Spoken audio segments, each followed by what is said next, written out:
बातमी अहिल्यानगरमधून आहे। अहिल्यानगरमधील मढी कनिफनाथ महाराजांच्या यात्रेत मुस्लिम समाजाच्या व्यावसायिकांना बंदी घालण्याचा ठराव करण्यात आलाय।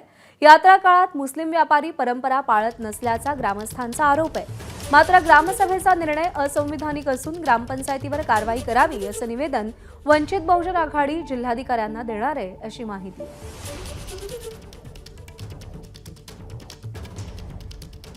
लोक या ठिकाणी येऊन हे कुठल्याही प्रकारचे या ठिकाणी त्यांच्या परंपरा आमच्या त्या पाळत नाहीत आणि त्यामुळे कुठेतरी या भाविकांच्या मनामध्ये एक त्यांची कुठेतरी भावनांना ठेच बसल्यासारखं या ठिकाणी वातावरण होतं आणि म्हणून आज आम्ही या ठिकाणी ग्रामसभेचा या ठिकाणी ठराव घेतलेला आहे की जसं कुंभच्या धर्तीवर योगीजींनी जसं त्या ठिकाणी मुस्लिम व्यापाऱ्यांना बंदी केलेली आहे तशीच आम्ही या ग्रामसभेच्या ठरावामध्ये मुस्लिम व्यापाऱ्यांना बंदी केलेली आहे।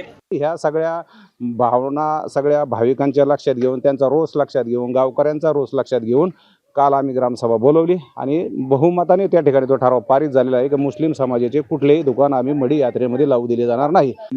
जो सरपंच साहेबांनी आणि त्यांनी ग्रामसभेमध्ये निर्णय घेतलाय तो एकदम योग्य निर्णय घेतलेला आहे। दरम्यान या संदर्भात अधिक माहिती देत आहेत आपले प्रतिनिधी सुनील भोंगळ। सुनील, अशा कोणत्या परंपरा आहेत ज्या व्यापारी मुस्लिम व्यापारी पाळत नाहीत असा ग्रामस्थांचा आरोप आहे आणि ग्रामस्थांच्या या निर्णयाचे आता पडसाद कसे उमटताना दिसत आहेत? नक्कीच भटक्यांची पंढरी म्हणून ओळख असलेल्या पाथर्डी तालुक्यातील मढी यात्रेमध्ये मुस्लिम व्यापाऱ्यांना जे आहे तर ती बंदी घालण्याचा ठराव हा 2 दिवसापूर्वी मढी ग्रामपंचायतने घेतलेला आहे। या यात्रेच्या काळामध्ये जर आपण बघितलं तर कानिफनाथांच्या समाधीला तेल लावलेलं असतं आणि तो संजीवन समाधीचा कालावधी असतो। त्या कारणानं जर आपण बघितलं तर मढीमध्ये दुखवटा खरं तर पाळला जातो। त्या काळामध्ये तेलकट पदार्थ हे ते ग्रामस्थ खात नाहीत, त्याचबरोबर पलंगावरती बसत नाहीत, शुभ कार्य जे आहे तर ते गावामध्ये होत नाही।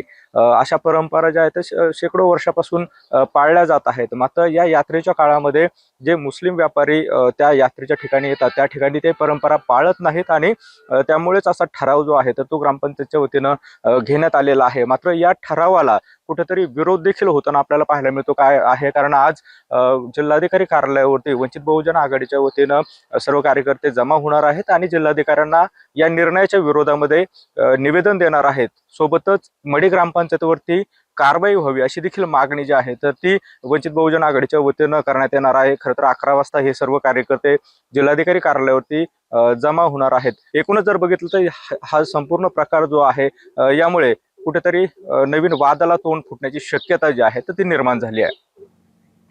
सुनील, धन्यवाद दिलेल्या माहितीसाठी। एबीपी माझा, उघडा डोळे बघा नीट।